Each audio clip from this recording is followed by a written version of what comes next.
Kita harus mengerti bahwa penentuan direncanakan di dalam kebenaran Allah. Roma pasal 9 ayat 9 sampai 33. Sebab firman ini mengandung janji.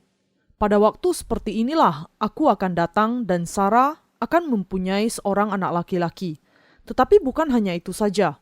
Lebih terang lagi ialah Ribka yang mengandung dari satu orang, yaitu dari Ishak, bapa leluhur kita. Sebab waktu anak-anak itu belum dilahirkan dan belum melakukan yang baik atau yang jahat, supaya rencana Allah tentang pemilihannya diteguhkan bukan berdasarkan perbuatan, tetapi berdasarkan panggilannya. Dikatakan kepada Ribka, anak yang tua akan menjadi hamba anak yang muda. Seperti ada tertulis, aku mengasihi Yakub tetapi membenci Esau. Jika demikian, apakah yang hendak kita katakan? Apakah Allah tidak adil? Mustahil. Sebab ia berfirman kepada Musa, aku akan menaruh belas kasihan kepada siapa aku mau menaruh belas kasihan, dan aku akan bermurah hati kepada siapa aku mau bermurah hati. Jadi hal itu tidak tergantung pada kehendak orang atau usaha orang, tetapi kepada kemurahan hati Allah. Sebab kitab suci berkata kepada Firaun, itulah sebabnya aku membangkitkan engkau, yaitu supaya aku memperlihatkan kuasaku di dalam engkau, dan supaya namaku dimasyurkan di seluruh bumi. Jadi ia menaruh belas kasihan kepada siapa yang dikehendakinya, dan ia menegarkan hati siapa yang dikehendakinya. Sekarang kamu akan berkata kepadaku, jika demikian, apalagi yang masih disalahkannya? Sebab siapa yang menentang kehendaknya? Siapakah kamu, hai manusia? Maka kamu membantah Allah? Dapatkah yang dibentuk berkata kepada yang membentuknya, mengapakah engkau membentuk aku demikian? Apakah tukang periuk tidak mempunyai hak atas tanah liatnya untuk membuat dari gumpal yang sama suatu benda untuk dipakai guna tujuan yang mulia dan suatu benda lain untuk dipakai guna tujuan yang biasa? Jadi, kalau untuk menunjukkan murkanya dan menyatakan kuasanya, Allah menaruh kesabarannya yang besar terhadap benda-benda kemurkaannya yang telah disiapkan untuk kebinasaan, justru untuk menyatakan kekayaan kemuliaannya atas benda-benda belas kasihannya yang telah dipersiapkannya untuk kemuliaan, yaitu kita yang telah dipanggilnya bukan hanya dari antara orang Yahudi, tetapi juga dari antara bangsa-bangsa lain, seperti yang difirmankannya juga dalam kitab Nabi Hosea. Yang bukan umatku akan kusebut umatku, dan yang bukan kekasih, kekasih. Di tempat di mana akan dikatakan kepada mereka, kamu ini bukanlah umatku, di sana akan dikatakan kepada mereka, anak-anak Allah yang hidup.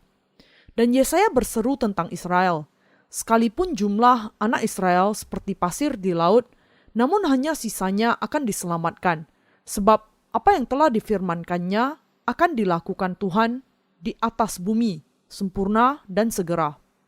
Dan seperti yang dikatakan Yesaya sebelumnya, seandainya Tuhan semesta alam tidak meninggalkan pada kita keturunan, kita sudah menjadi seperti Sodom dan sama seperti Gomora. Jika demikian, apakah yang hendak kita katakan? Ini bahwa bangsa-bangsa lain yang tidak mengejar kebenaran telah beroleh kebenaran, yaitu kebenaran karena iman.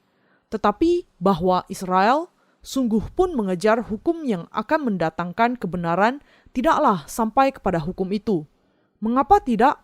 Karena Israel mengejarnya bukan karena iman, tetapi karena perbuatan. Mereka tersandung pada batu sandungan, seperti ada tertulis, sesungguhnya aku meletakkan di Sion sebuah batu sentuhan dan sebuah batu sandungan, dan siapa yang percaya kepadanya tidak akan dipermalukan. Apakah penentuan sesungguhnya yang direncanakan Allah? Mari kita mengalihkan perhatian kepada apa yang disebut penentuan yang direncanakan Allah itu. Untuk bisa memahami dengan tepat mengenai penentuan itu, kita harus memperhatikan firman yang tertulis sebagai firman Allah dan memperbaiki diri kita kalau memang ada yang salah dengan iman kita. Untuk ini, kita harus terlebih dahulu mengerti mengapa Allah mengasihi Yakub sementara ia membenci Esau. Kita juga perlu menemukan apakah sesama orang Kristen zaman ini memahami mengenai penentuan seperti yang ditulis di dalam kitab suci. Kita semua harus memiliki pemahaman yang akurat mengenai penentuan yang ditetapkan Allah. Untuk menerima berkat dari Allah, kita orang Kristen perlu memahami bagaimana penentuan Allah bisa sesuai dengan rencananya. Ketika berbicara mengenai rencananya, banyak orang Kristen zaman ini berpikir bahwa nasib mereka sudah ditentukan sejak sebelum mereka lahir, tanpa ada hubungannya dengan iman mereka, seolah-olah apa yang terjadi kepada Yakub dan Esau adalah tidak berdasar dan sewenang-wenang diputuskan oleh Allah. Tetapi bukan demikian. Apakah kita dikasihi Allah atau tidak ditentukan oleh apakah kita percaya kepada kebenarannya atau tidak. Inilah kebenaran yang diberikan Allah kepada kita di dalam rencananya. Kalau Anda mau dengan benar memahami penentuan Allah, Anda perlu membuang pemikiran Anda dan memfokuskan kepada kebenaran Allah. Karena banyak orang tidak bisa berpikir dan percaya kepada kebenaran Allah yang dinyatakan melalui Yesus Kristus, mereka cenderung berpikir mengenai kasih Allah dengan cara apa saja yang mereka pilih, dan bahkan ada orang-orang yang berpikir bahwa Allah tidak adil. Mereka harus menyadari bahwa ini bukanlah cara berpikir yang benar. Kita harus membuang semua keyakinan iman yang salah yang tidak memperhatikan rencana kebenaran Allah yang dinyatakan melalui Yesus Kristus. Kalau Anda sekedar berpikir bahwa Allah mengasihi beberapa orang sementara Ia membenci beberapa yang lain, Anda harus menyadari bahwa ini adalah bentuk iman yang salah yang timbul karena pemikiran Anda yang keliru. Pikiran manusia diselimuti oleh pemikiran yang salah. Banyak orang Kristen zaman ini tidak memiliki iman yang benar karena pikiran mereka terlalu sering dilimpahi pemikiran yang salah. Inilah sebabnya Anda perlu membuang semua pemikiran yang tidak berharga dan meletakkan iman Anda ke jalan yang benar dengan mengikuti firman Allah dan percaya kepada kebenarannya. Karena penentuan direncanakan di dalam kebenaran Allah, hal itu bisa dimengerti dan dipercayai hanya ketika kita percaya kepada kebenarannya. Karena itu, kita harus memiliki iman di dalam rencananya dan di dalam kebenarannya. Rencana Allah adalah untuk mengenakan kepada mereka yang percaya kepada kasih-Nya di dalam kebenarannya dengan kebenaran. Jadi, penentuannya adalah bahwa Ia akan menjadikan orang-orang percaya menjadi umat-Nya dengan mengenakan mereka dengan keselamatan pengampunan dosa yang dibayar dengan baptisan Yesus dan salib-Nya. Kita harus memantapkan hubungan yang benar dengan Allah dengan memiliki iman kepada kebenaran yang direncanakan oleh-Nya di dalam kebenarannya. Allah sudah menjadikan mereka yang seperti Yakub menjadi sasaran kasih-Nya, ketika Ia menjadikan mereka yang seperti Esau sasaran murka-Nya. Penentuan Allah bukanlah fatalisme. Penentuan di dalam rencana Allah ditetapkan di dalam kebenarannya. Kasih Allah bukanlah sesuatu yang ditetapkan secara sewenang-wenang tanpa rencana. Kalau semua orang tanpa syarat dipilih sebelum kelahirannya dan kehidupannya seolah-olah diatur oleh nasib, bagaimana seseorang bisa dibebaskan dari dosa dengan percaya kepada kebenaran Yesus? Kalau nasib seseorang ditentukan sebelum kelahirannya, dengan cara di mana dikasihi atau tidaknya dia oleh Allah sudah direncanakan dan diputuskan sebelumnya, siapa yang bisa mengatakan Allah itu adil dan siapa yang akan percaya kepada Allah yang demikian? Tidak ada seorang pun yang mau percaya kepada Allah yang begitu sewenang-wenang dan seperti diktator. Tetapi rencana Allah kita bukanlah sewenang-wenang dan seperti diktator, tetapi hanya membebaskan kita dari dosa-dosa kita di dalam kebenarannya dan untuk menjadikan kita umat-Nya. Allah memberikan kepada kita kebenarannya dengan rencana ini, dan di dalam kebenaran kasih ini, Ia memberikan kepada kita pengampunannya. Ia sudah mempersiapkan untuk mengenakan mereka yang percaya kepada kasih kebenarannya di dalam kasih, dan mereka yang tidak percaya di dalam murka. Saya ingin mengatakan yang berikut ini kepada mereka yang tidak suka kepada penentuan Allah, karena kesalahpahaman. Rencana Allah adalah untuk menjadikan kita yang diciptakan di dalam Dia menjadi umat-Nya. Dengan demikian, kita harus bersyukur atas penentuannya. Lebih baik bagi kita menjadi orang yang bersyukur yang percaya kepada kebenaran Allah dibandingkan dengan menjadi orang yang membenci dan tidak suka kepadanya. Semua orang yang percaya kepada Yesus sebagai juru selamatnya harus memiliki pemahaman yang akurat dan beriman kepada penentuan Allah. yang direncanakan di dalam kebenarannya. Penentuan Allah yang benar ditentukan oleh Dia yang memanggil. Bagian yang kita baca tadi dari Roma pasal 9 ayat 9. Sebab firman ini mengandung janji. Pada waktu seperti inilah aku akan datang dan Sarah akan mempunyai seorang anak laki-laki. Tetapi bukan hanya itu saja. Lebih terang lagi ialah Ribka yang mengandung dari satu orang, yaitu dari Ishak, bapa leluhur kita. Sebab waktu anak-anak itu belum dilahirkan dan belum melakukan yang baik atau yang jahat, supaya rencana Allah tentang pemilihannya diteguhkan, bukan berdasarkan perbuatan, tetapi berdasarkan panggilannya. Dikatakan kepada Ribka, anak yang tua akan menjadi hamba anak yang muda, seperti ada tertulis, aku mengasihi Yakub, tetapi membenci Esau. Bagian ini mengatakan bahwa penentuan Allah adalah didasarkan kepada kasih, direncanakan di dalam kasih kebenaran Allah. Seperti yang ditunjukkan di dalam Kejadian pasal 18 ayat 10. Meskipun secara manusia tidak mungkin bagi Sarah untuk memiliki anak, Abraham percaya kepada janji Allah karena ia sudah memberikan firman-Nya. Beginilah cara Allah membenarkan Abraham. Allah memberikan Ishak kepadanya karena ia percaya kepadanya, dan Allah menerima imannya. Jadi, ketika kita berbicara mengenai iman kepada kebenaran Allah, kita berbicara mengenai iman kepada firman Allah. Diskusi kita mengenai rencana dan penentuan Allah juga harus dituntun oleh iman kita kepada firman-Nya. Mereka yang tidak melakukannya ketika contohnya orang bingung mengejar kebenaran Allah dengan ilusi atau tanda yang dikatakan mereka lihat ketika berdoa atau bermimpi menjadi kesalahan besar dalam iman mereka. Paulus kemudian menambahkan, lebih terang lagi ialah Ribka yang mengandung dari satu orang, yaitu dari Ishak, bapa leluhur kita. Sebab waktu anak-anak itu belum dilahirkan dan belum melakukan yang baik atau yang jahat, supaya rencana Allah tentang pemilihannya diteguhkan bukan berdasarkan perbuatan, tetapi berdasarkan panggilannya, dikatakan kepada Ribka.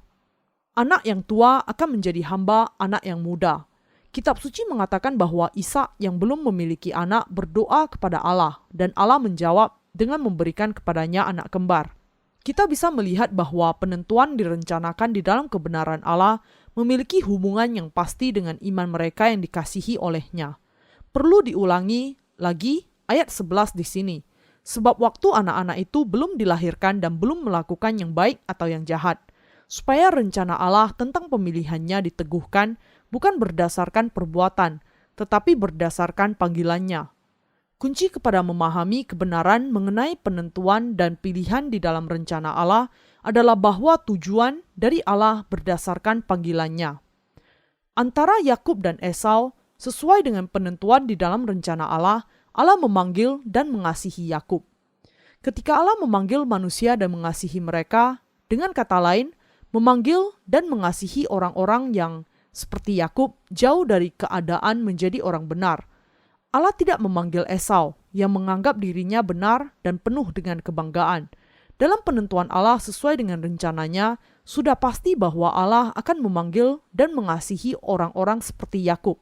Tujuan Allah dalam memanggil orang-orang seperti Yakub adalah untuk menjadikan orang berdosa menjadi anak-anaknya yang bebas dari dosa. Ia yang memanggil untuk mengenakan kebenaran kepada orang-orang yang dipanggil di dalam kasih adalah Allah. Dia yang dipanggil itu adalah Yakub. Kita harus mengenal dan percaya kepada kebenaran Allah di dalam rencananya. Yakub mewakili sosok dari orang berdosa yang kepadanya Allah menunjukkan belas kasihan di dalam kebenarannya. Sementara Esau mewakili orang yang berbalik melawan Allah dengan mengabaikan kasih kebenarannya dan mengejar kebenarannya sendiri. Inilah sebabnya kunci untuk memahami firman Allah mengenai penentuan yang ada di dalam rencananya adalah mengerti bahwa tujuan Allah berdasarkan panggilannya. Kita harus membebaskan diri kita dari iman, khayalan yang diciptakan oleh pemikiran kita sendiri. Allah bisa dengan kebenarannya hanya mengasihi Yakub dan membenci Esau. Penjelasan Allah mengenai rencana dan penentuannya ada untuk setiap orang melalui pernyataannya bahwa tujuan Allah berdasarkan panggilannya. Rencana Allah adalah kebenaran kasih yang digenapi di dalam kebenarannya. Ketika Allah mengasihi Yakub tetapi membenci Esau, penentuan dimaksudkan untuk menggenapi kebenaran Allah sesuai dengan rencana keselamatan darinya. Ini bukan seperti yang dikatakan oleh orang-orang yang mengaku beragama, karena pekerjaan baik sehingga Anda dikasihi dan diselamatkan oleh Allah, tetapi hanya dengan percaya kepada rencananya dan kebenarannya sehingga Anda menjadi anak-anaknya, dibebaskan dari dosa-dosa Anda. Apakah Allah keliru? Allah mengasihi mereka yang percaya dan mengasihi kebenarannya. Di sini dengan kata lain, tidak ada yang salah dengan kenyataan bahwa Bapa kita memutuskan untuk mengasihi dan menjadikan mereka yang percaya kepada kebenaran Allah di dalam Yesus Kristus sebagai anak-anaknya. Allah tidak merencanakan untuk mengasihi semua orang di dalam Yesus Kristus, tetapi mengasihi orang-orang seperti Yakub. Kita harus kemudian bertanya kepada diri kita, apakah kita seperti Yakub atau Esau? Tetapi meskipun mereka yang penuh dengan kebaikan diri dan kebenaran sendiri ingin dikasihi oleh Allah, tetapi tidak ada yang bisa menahan mereka untuk menuju ke jalan yang salah. Jadi dua macam manusia itu memang selalu ada, dikasihi atau dibenci Allah, bahkan saat kita membicarakannya.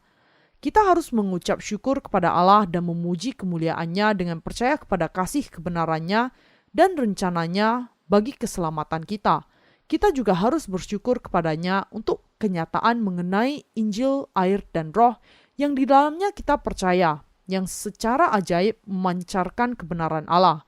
Semua orang harus menyadari bahwa supaya bisa mengenakan kasih Allah, ia harus pertama-tama menyadari kekurangannya dan dosa-dosanya di hadapan Allah dan percaya kepada kebenarannya. Masalahnya adalah bahwa banyak orang Kristen tidak bisa percaya kepada baptisan Yesus dan kebenaran kayu salib yang menggenapi kebenaran Allah. Secara salah percaya bahwa Allah mengasihi orang-orang tertentu sementara orang-orang lain memang bernasib ditinggalkan olehnya. Bahkan yang lebih problematis adalah kenyataan yang sangat disayangkan bahwa jenis iman yang tidak benar ini ada diberitakan kepada orang lain dengan keyakinan yang tinggi. Hal itu dengan cepat berkembang, membawa semakin banyak orang yang salah paham akan kasih Allah yang ditunjukkan oleh penentuan Allah yang direncanakan olehnya. Yang dikatakan Allah kepada kita dengan kasih mengenai Yakub dan Esau adalah bahwa untuk menjadi anak-anaknya bukan kebenaran manusia yang dibutuhkan, tetapi semata-mata iman di dalam kasih kepada kebenaran Allah yang ditentukan sesuai dengan rencananya. Kitab suci mengatakan bahwa Allah memberikan anak laki-laki kepada Sarah yang sudah dijanjikannya kepada Abraham. Ini mengatakan bahwa hanya mereka yang memiliki iman di dalam kasih dan firman kebenaran Allah yang bisa menjadi anak-anaknya. Untuk menjadi anak-anak seperti itu, kita harus mengenal kebenaran yang diberikan dengan iman kita kepada kebenaran Allah dan rencananya, dan untuk percaya kepada kebenaran ini, kita perlu percaya kepada kasih dan kebenaran Allah. Kasih Yesus Kristus kepada kita dan rencana Allah bagi kita adalah kebenaran dan kasih yang mutlak yang diberikan kepada kita semua. Untuk menyelamatkan kita dari segala dosa kita, Yesus menanggung segala dosa dengan baptisannya, mati di kayu salib dan dibangkitkan dari kematian, semua untuk memberikan kepada kita yang percaya kepadanya kehidupan kekal. Kebenaran ini tidak berarti bahwa hanya sekedar beragama dan menunjukkan usaha kita bisa menjadi anak-anak Allah. Tetapi artinya bahwa satu-satunya jalan menjadi anak-anak Allah adalah dengan percaya kepada firman kasih dan kebenaran Allah yang dikatakan kepada kita dan direncanakan bagi kita olehnya. Kita semua harus menyadari bahwa hanya mereka yang percaya kepada kasih dan kebenaran Allah yang bisa mengenakan kasih-Nya. Lalu, apa yang harus kita lakukan? Memiliki iman kepada baptisan dan darah Yesus di kayu salib. Kita harus meminta Allah untuk memberi belas kasihan kepada kita. Kita harus mengaku di hadapannya bahwa kita tidak layak disebut umat-Nya, karena kita semua orang berdosa. Kita harus mengerti bahwa hanya melalui rencananya bagi kita, supaya kita mengenal kasih kebenarannya yang menjadikan kita anak-anak-Nya. Mereka yang dibenci Allah dibenci karena mereka tidak membutuhkan atau tidak percaya kepada kasih dan kebenarannya. Karena itu kita harus tahu dan percaya kepada rencana kasih yang sudah ditentukan Allah bagi kita. Kebenaran yang jelas adalah bahwa mereka yang mengenal dan percaya kepada kebenaran Allah akan dikasihi olehnya. Sementara mereka yang menolak dan tidak mau mengakui kasih-Nya akan dibenci oleh Allah. Siapa yang bisa menerima Injil air dan Roh? Injil air dan Roh yang diberikan kepada kita oleh Allah adalah kebenaran yang menyatakan kebenarannya. Orang-orang yang bagaimana kemudian yang bisa menerima kebenaran ini di dalam hatinya? Ada orang-orang yang setelah mengakui bahwa kehidupan mereka ada dalam kutukan kekal dan bahwa mereka orang berdosa di hadapan Allah dan firman-Nya, meminta belas kasihan-Nya. Aku orang berdosa, Tuhan, yang tidak bisa menaati hukum-Mu sama sekali. Aku menyerahkan hatiku dan berserah kepadamu. Ini adalah orang-orang yang diberi Allah pengampunan dosa melalui kasih kebenaran-Nya. Iman di dalam Injil yang dinyatakan di dalam kebenaran Allah adalah yang paling utama bagi semua orang berdosa. Allah tidak memberikan kepada kita hukum-Nya supaya kita bisa menaati semua perinciannya. Kenyataan ini banyak disalahpahami. Tujuan hukum Taurat justru adalah untuk membawa kita kepada pengenalan akan keberdosaan kita. Mengapa kemudian orang berdosa berusaha untuk menaati hukum Taurat? Itu karena naluri orang berdosa mencari pembebasan dan kepastian mengenai dosa-dosanya. Tetapi tidak ada seorang pun yang bisa menaati semua hukum Taurat. Usaha hanyalah imitasi, hanya sekedar menirukan, berusaha untuk menutupi dosa-dosa mereka dalam keputusasaan, iman dusta di hadapan Allah. Itulah sebabnya orang berdosa harus membuang iman dusta ini dan beralih kepada iman kebenaran Allah dan mengenakan kasih-Nya. Untuk mengenakan kasih ini kepada kita, Allah mengutus Yesus ke bumi ini yang dibaptis oleh Yohanes menanggung di atas dirinya segala dosa dunia dan dengan mencurahkan darahnya di kayu salib menghapus segala dosa. Allah telah mengakui iman mereka yang percaya di dalam kasih kebenaran-Nya. Ketika kita dibebaskan dari segala dosa melalui iman kita kepada Injil air dan Roh yang adalah penggenapan kebenaran Allah, kita kemudian mengenakan kasih-Nya. Inilah janji kebenaran yang ditetapkan Allah bagi kita di dalam rencananya. Allah akan membenci mereka yang bersandar hanya kepada diri mereka sendiri. Ada banyak orang yang demikian di sekeliling kita. Tetapi Anda harus diselamatkan dari dosa dengan percaya kepada baptisan Yesus dan darah-Nya yang menggenapi kasih dan kebenaran Allah. Kemudian Anda pastilah akan mengenakan kasih Allah yang sudah disediakan bagi mereka yang dipanggil-Nya. Manusia sering berusaha melakukan hal-hal sendiri bagi Allah untuk mendapatkan kasih dan pengampunan-Nya. Tetapi usaha itu sia-sia tanpa ada iman kepada kebenaran Allah. Allah hanya memanggil Yakub untuk mengenakan kasih-Nya dan bukan Esau. Di hadapan Allah, Yakub itu licik dan penipu yang penuh kebohongan. Tetapi karena dia percaya kepada kasih dan kebenaran Allah, ia menjadi salah satu bapa iman. Kita juga harus menerima kasih Allah dengan percaya kepada baptisan Yesus dan darah-Nya di kayu salib, penggenapan kebenaran Allah sebagai penebusan kita. Karena Esau berusaha untuk diberkati oleh bapaknya dengan hasil buruannya sendiri, ia menjadi simbol dari mereka yang tidak bisa memperoleh berkat Allah. Kita perlu meluangkan waktu untuk berpikir secara seksama mengenai bagian ini. Siapa yang seperti Esau di dunia ini? Tidakkah kita seperti dia? Orang-orang yang seperti Yakub adalah yang mendapatkan kasih Allah. Kita tahu bahwa kita juga lemah dan jahat, sama seperti Yakub. Allah yang memanggil kita bahkan sebelum kita dilahirkan bukan berdasar kepada perbuatan, tetapi kepada panggilan-Nya, sudah memerintahkan supaya kita percaya kepada kasih dan kebenaran-Nya untuk menerima kasih-Nya. Allah mengutus Yesus yang menggenapi kebenaran Allah dengan rencananya untuk kita semua. Ketika Allah pertama kali memanggil kita, Ia memanggil orang berdosa, bukan orang benar. Mereka yang dibenci oleh-Nya adalah yang mengira bahwa dirinya penuh dengan kebenarannya sendiri dan tidak percaya kepada kasih-Nya yang penuh belas kasihan. Mereka yang memiliki iman yang keliru demikian dibenci Allah dan tidak bisa mengenakan kasih-Nya untuk menjadi umat-Nya. Allah sudah menentukan kebenaran ini bagi kita di dalam hati-Nya. Karena itu, Paulus dengan tegas mengatakan, jika demikian, apakah yang hendak kita katakan? Apakah Allah tidak adil? Mustahil. Roma pasal 9 ayat 14. Mereka yang dikasihi Allah adalah yang seperti Yakub. Ketika Allah memandang Anda, Apakah Anda sungguh-sungguh orang yang akan diberi belas kasihannya? Apa alasan yang dibutuhkan Allah ketika Ia memiliki kasih kepada siapa saja yang dikasihinya dan kebencian kepada siapa saja yang dibencinya? Bagaimana kita bisa mengatakan kalau Allah sudah melakukan kesalahan? Tidak terhitung banyaknya orang yang hidup di bumi ini, sementara beberapa di antara mereka mengasihi Allah, yang lainnya tidak. Apakah ini berarti Allah salah kepada mereka? Allah adalah Allah yang adil dan menghukum dosa-dosa mereka yang berbalik melawan kebenarannya. Kita harus menghindari kesalahpahaman dalam bagian ini dengan mengerti rencana Allah yang dinyatakan di dalam kebenarannya dengan iman kita kepada kebenarannya. Banyak orang Kristen yang salah arah, yang hatinya seperti Firaun dikeraskan. Ada orang-orang yang dibenci Allah, seperti yang dikatakan dalam ayat 17.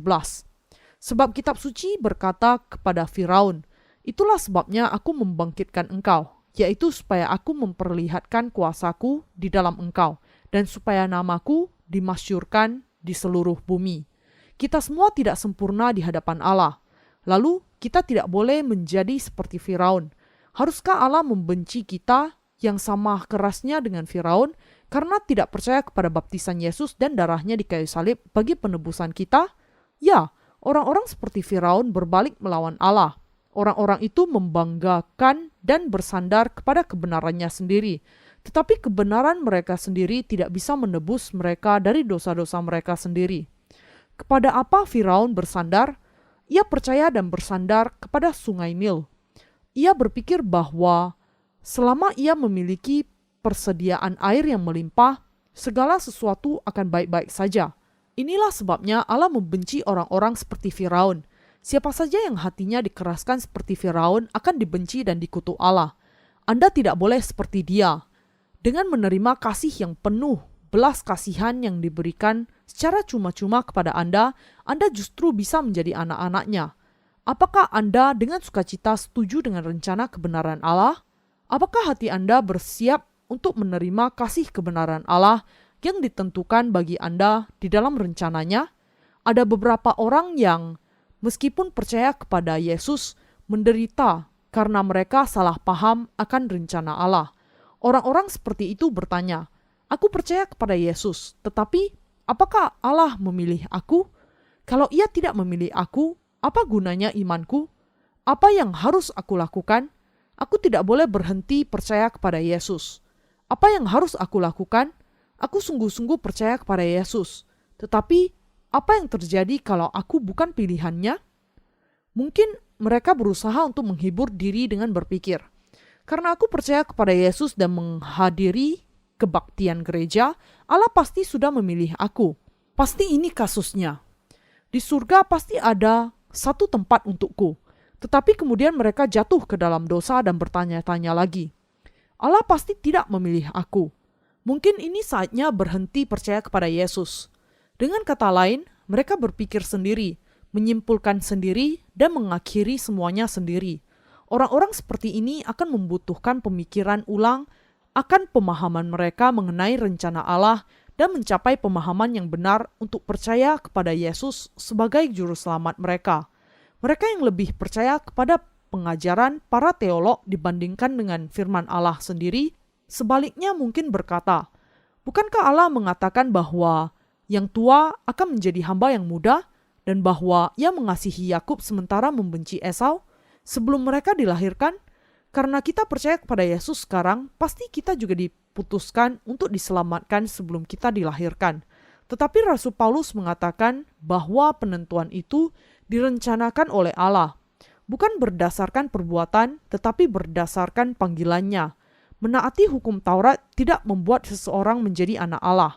Hanya dengan iman kepada kebenaran Allah dan belas kasihan, serta kasih yang ditunjukkan dengan baptisan dan darah Yesus di kayu salib saja, kita bisa menjadi anak-anaknya. Karena doktrin yang dibuat oleh para teolog, banyak orang tidak bisa percaya kepada baptisan dan darah Yesus, pernyataan dari kebenaran Allah sebagai keselamatan mereka. Mereka yang mendengar kasih Injil, menunjukkan kebenarannya, tetapi tidak percaya itu seperti Firaun. Allah membenci mereka yang tanpa percaya kepada kebenaran Allah yang dinyatakan di dalam Yesus Kristus berusaha untuk menjadi anak-anak Allah sesuai dengan seleranya sendiri. Kalau Anda tidak percaya kepada kasih kebenaran Allah yang ditunjukkan melalui Yesus Kristus, inilah saatnya bagi Anda untuk melakukannya. Kemudian Anda akan mengenakan kasih Allah. Kita semua pada dasarnya seperti Esau, tetapi kita diselamatkan dari dosa dengan percaya kepada kasih kebenaran Allah. Kita menerima kasih berkat Allah dengan percaya kepada kebenarannya. Allah sudah menyediakan baik kepada bangsa Israel maupun orang-orang bukan Yahudi berkat kemungkinan menjadikan mereka yang percaya kepada kasih kebenarannya menjadi anak-anak Allah. Sama seperti yang dikatakan Allah, yang bukan umatku akan kusebut umatku, dan yang bukan kekasih, kekasih. Ia sudah memberikan kepada kita Injil baptisan dan darah Yesus, dan kepada mereka yang percaya kasih kebenarannya. Bagian selanjutnya, dan di tempat di mana akan dikatakan kepada mereka, kamu ini bukanlah umatku, di sana akan dikatakan kepada mereka, anak-anak Allah yang hidup. Adalah firman kasih Allah yang sudah digenapi bagi kita sekarang. Kita dengan demikian menyadari bahwa karena kita sangat tidak mampu di hadapan Allah, Allah menyelamatkan kita dengan datang sebagai manusia di dalam daging dan membuat kasih kebenarannya tersedia bagi kita. Bahwa Anda dan saya diselamatkan dari dosa di hadapan Allah adalah kasih penebusan yang sudah direncanakan di dalam kebenaran Allah. Untuk ditebus dari segala dosa kita dengan percaya kepada kasih kebenaran Allah tanpa mengeraskan hati kita hanya bisa terjadi dengan iman kepada kebenaran. Selain jalan ini, tidak ada jalan lain untuk menerima pengampunan dosa. Kita dilahirkan dengan hati yang keras, tetapi firman Allah bisa memenangkan hati kita dan ketidakmauan kita. Hati kita kemudian akan diperintah oleh damai Allah. Kalau Anda percaya kepada Allah, kebenaran Allah akan menjadi milik Anda. Kalau Injil kebenaran yang mengandung kebenaran Allah yang kami beritakan tidak ada, semua orang di dunia ini akan menghadapi kehancurannya sendiri. Tanpa mereka yang memberitakan Injil air dan roh, semua manusia akan kehilangan harapannya. Kalau bukan karena orang-orang yang mengenakan kasih kebenaran Allah, dunia akan berakhir, dengan semua orang dihukum karena dosa-dosanya. Tetapi Allah sudah meninggalkan sisa di dunia ini, kita yang percaya kepada kasih kebenaran Allah. Kita hanya bisa bersyukur kepada Allah bahwa Ia bekerja melalui kita, meskipun kita memiliki banyak kekurangan dan kelemahan. Iman yang mengenakan kasih kebenaran Allah adalah kebenaran yang datang dari baptisan dan darah Yesus di kayu salib. Iman kepada kebenaran Allah ditemukan di dalam hati yang percaya kepada baptisan dan darah Yesus. Melalui iman kita kepada kebenarannya, kita diselamatkan dari dosa-dosa kita. Kebenaran ini adalah rencana, penentuan, dan pemilihan yang ditetapkan Allah bagi kita. Allah telah mengatakan bahwa siapa saja yang percaya kepada firman Allah yang menggenapi kebenarannya di dalam Yesus Kristus akan diselamatkan dari dosanya. Seseorang menghadapi kebinasaan bukan karena kebenaran Allah tidak menghapus segala dosa, tetapi karena hatinya yang keras, ia tidak percaya kepada hal itu. Kita harus membuat hati kita lembut di hadapan firman Allah dan percaya kepada Injil air dan roh. Hati kita harus bersujud di hadapannya. Kita diberkati dengan percaya kasih kebenaran Allah. Ia sudah menyelamatkan kita dari segala dosa kita karena Ia memiliki banyak belas kasihan kepada kita. Kita mengucap syukur kepadanya. Kita yang percaya kepada kebenaran Allah tidak memiliki apa-apa yang layak membuat kita malu. Sebaliknya, kita memiliki banyak alasan untuk bangga akan kebenarannya. Bahwa Allah sudah menyelamatkan kita sepenuhnya dari dosa-dosa kita adalah karena kita memiliki banyak kekurangan di hadapannya. Puji Tuhan atas keselamatan ini. Untuk dikasihi Allah, kita harus bisa percaya kepada kebenarannya. Apakah Anda mengenal kebenaran Allah? Kalau iya, maka percayalah kepada hal itu. Kasih kebenaran Allah kemudian akan memasuki hati Anda. Kiranya iman Anda kepada kasih kebenaran Allah yang direncanakannya bagi Anda bebas dari segala kesalahpahaman. Kiranya kasih penebusan yang sudah ditetapkan Allah bagi Anda akan memasuki hati Anda. Haleluya! Saya mengucap syukur kepada Allah Tritunggal yang menjadikan kita anak-anaknya dalam kebenarannya.